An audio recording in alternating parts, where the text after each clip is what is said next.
Pelatih Timnas Indonesia Patrick Kluivert sudah tiba di Indonesia jelang persiapan Timnas melawan Australia di laga Grup C kualifikasi Piala Dunia 2026 zona Asia. Lalu apa saja yang harus diprioritaskan oleh Kluivert dalam menyiapkan skuad Timnas? Kami membahasnya bersama dengan pengamat sepak bola Bung Anton Sanjoyo yang telah bergabung bersama kami di Kompas Petang. Salam olahraga Bung Anton. Salam olahraga. Kluivert dan juga asisten pelatih sudah tiba. Menurut Anda, apa yang harus diperhatikan oleh Kluivert dalam meracik timnas saat menghadapi Australia nanti? Ya, ini masa-masa yang berat bagi Kluivert dan kawan-kawan ya, karena dia harus mempersiapkan laga pada tanggal 20 Maret melawan Australia di Sydney. Sementara pemain-pemainnya belum kumpul, bahkan belum pernah kumpul setelah era dia. Jadi ini yang pertanyaan, kalau saya pertanyaan besarnya ini gimana nih strateginya, karena kan kebanyakan pemain ada di luar negeri, pemain yang terakhir tim utamanya Sintayong itu kan mainnya di luar negeri ya.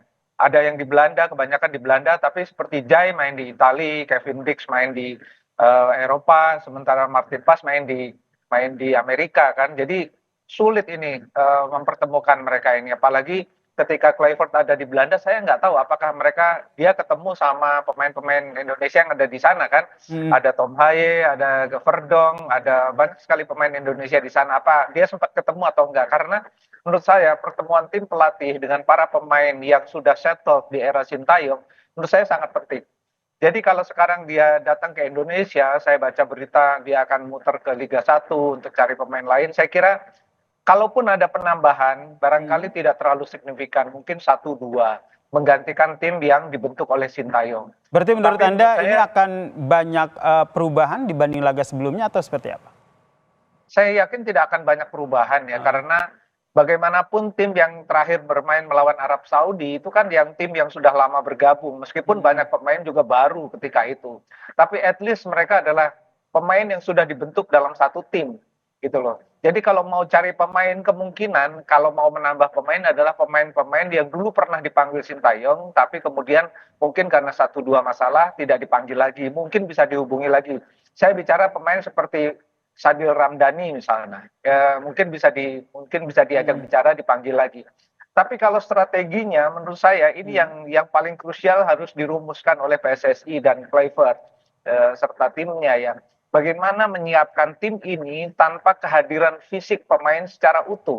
Ini yang menjadi saya PR besarnya itu. PR besarnya ini ya, bagaimana menyiapkan tim tanpa kehadiran fisik dari tim tersebut. Diharapkan memang komunikasinya sudah berlangsung by telepon atau semacamnya. Ya. Tapi kalau Bung Anton melihat ini nanti kans dari pemain Liga Indonesia sendiri ini nanti dalam line up yang nantinya akan ditampilkan ataupun dihadirkan oleh Patrick Kluivert di laga Australia ini seperti apa? Karena kalau kita lihat ini kan masih akan ada naturalisasi ke depannya.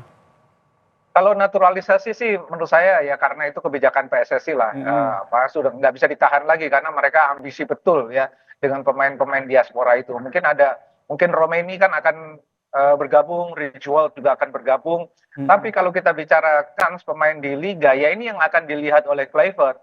Jadi misalnya seperti Sadil misalnya atau pemain muda Jens Raven misalnya kan bisa dilihat juga sama dia karena sebetulnya kalau dari bicara sisi permainan, sisi depan kan yang paling masih mengkhawatirkan. Tapi kan kalau dilihat dari timnya Sintayong, yang main di Liga 1 kan masih ada Hoki Caraka, masih ada Ramadan Sananta di lini depan. Si Kluivert ini akan lihat lagi gitu loh, sambil melihat kemungkinan striker-striker lain yang bisa dia kumpulkan dalam waktu yang sudah mepet sekali ini, apalagi memasuki bulan Ramadan dan lain-lain. Jadi menurut saya ini challenge-nya luar biasa berat ya bagi Kluivert. Yang kalau kita lihat di pertandingan sebelumnya yang selalu menjadi evaluasi dari timnas kita adalah lini depan begitu, sambil menunggu Romeni yang katanya akan mengisi lini depan. Ini nanti yang Anda lihat strategi yang dilakukan Kluivert seperti apa? Ya saya kira memaksimalkan lagi ya, karena kan satu harus diakui Indonesia kan nggak punya pemain yang dengan karakter striker murni. Ada Ramadan Sananta dan Hoki Caraka, tapi kan nggak terlalu fit penampilan mereka. Jadi harus dilihat lagi nih, apakah yang akan dibicarakan dengan Ramadan dan Hoki Caraka misalnya, karena dia kan sebetulnya yang sudah lama bergabung dua pemain ini gitu loh. Rafael Struijk barangkali kalau sudah selesai kompetisinya bisa diajak bicara juga. Tapi kemungkinan besar tidak akan banyak perubahan di lini depan. Mungkin ada pemanggilan 1-2 pemain ya. Mungkin bukan di lini depannya, tapi di lini sayap atau di lini gelandang. Tapi saya tidak terlalu yakin siapa, karena kalau kita lihat apa yang dibentuk oleh Sintayong itu yang sudah yang terbaik yang dipunyai Indonesia. Mungkin ada beberapa pemanggilan baru lah, tapi mungkin pemain yang lama yang tidak bergabung, sudah tidak bergabung, Elkan Bagot misalnya bisa dipanggil lagi. Banyak yang Radil Samdani misalnya, Ramdhani bisa dipanggil lagi. Oke, jadi ini memang sudah apa yang sudah disiapkan Sintayong kebanyakan akan dilanjutkan begitu oleh Patrick Kluivert. Dan ini ada gambar terbaru nih, Bung Anton dan juga pemirsa Kompas TV ini kita hadirkan. Ini adalah foto yang diunggah Instagram Patrick Kluivert bersama dengan asisten pelatihnya setelah tiba di Indonesia, dan ini diunggah di Instagram story dari Patrick Kluivert.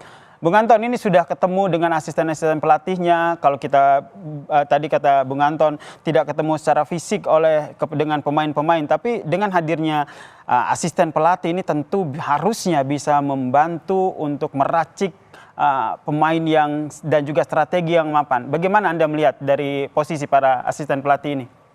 Ya, terutama kalau kita yang paling signifikan adalah kehadiran Alex Pastor kan, yang kemarin nggak sempat kumpul waktu Kluivert datang pertama. Jadi Lanza, Pastor, sekarang ada Van Boer sudah bisa kumpul. Mungkin yang paling mereka bisa lakukan adalah mereka ketemu dengan pemain-pemain yang potensial dan mereka menganalisis semua pertandingan Indonesia. Itu yang paling mungkin mereka lakukan, dan berkomunikasi dengan orang-orang di Indonesia yang paham betul karakter pemain-pemain ini sehingga mereka mendapatkan informasi yang jelas. Saya kira itu yang paling bisa dilakukan. Tapi kalau ketemu secara fisik, misalnya dengan Hoki Caraka kan bisa, dengan Ramadan Sananta bisa, dengan Egy Maulana Fikri bisa ketemu juga gitu loh. Jadi bisa diskusi. Tapi kalau untuk latihan dalam satu tim, saya rasa memang agak berat ya. Agak berat, tapi masih bisa diakali ya, masih bisa diatasi ya.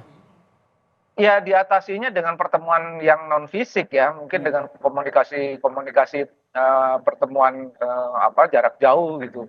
Yang penting komunikasinya jalan. Tapi saya tidak melihat ada kemungkinan apa yang sudah dibentuk oleh Sintayong itu berubah secara drastis.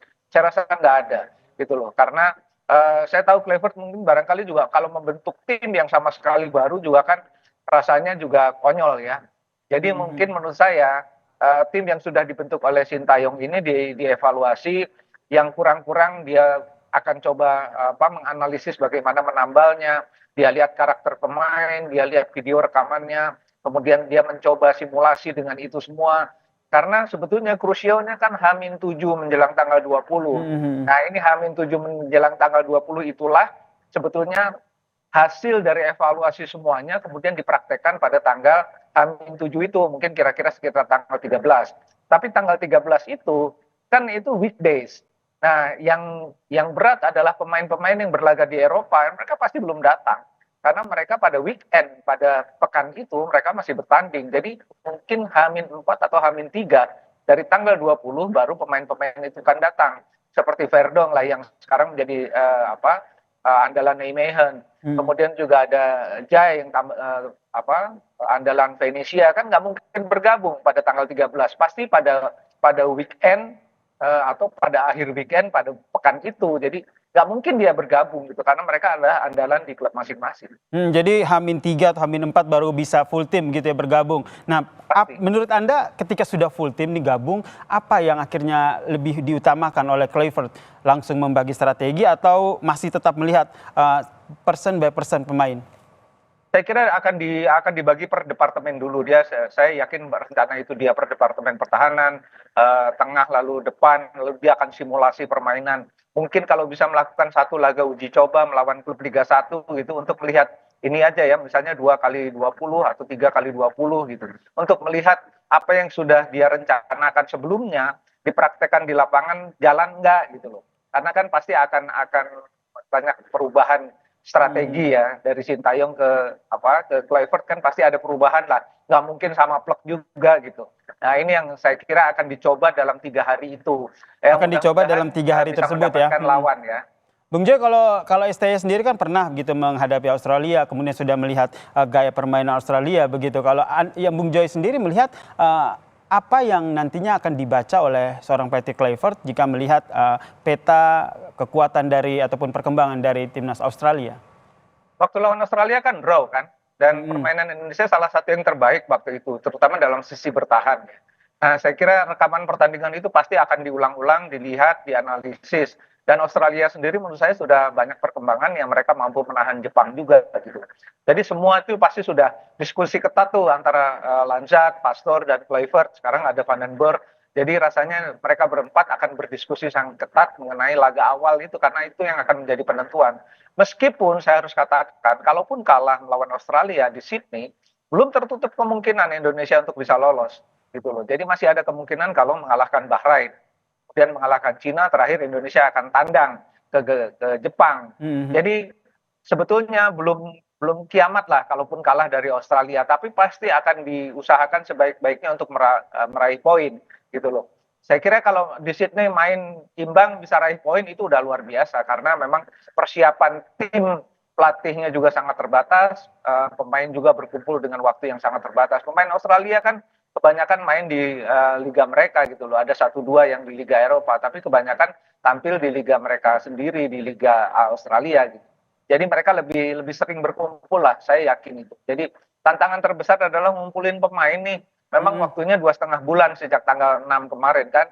Tapi untuk mengumpulkan pemain mungkin cuma 3-4 hari. Jadi ini saya rasa yang harus ditunggu adalah strateginya gimana dalam 3 hari itu betul-betul efektif. Oke, ini yang kita tunggu ya. Apa kira-kira strategi yang nanti akan diluncurkan oleh Patrick Kluivert, terutama menunggu starting 11-nya siapa nih. Yang jelas harapan kita bersama timnas Indonesia harus menang melawan Australia. Terima kasih Bung Anton Sanjoyo, pengamat sepak bola, telah berbagi perspektifnya di Kompas Petang. Salam sehat Bung Anton.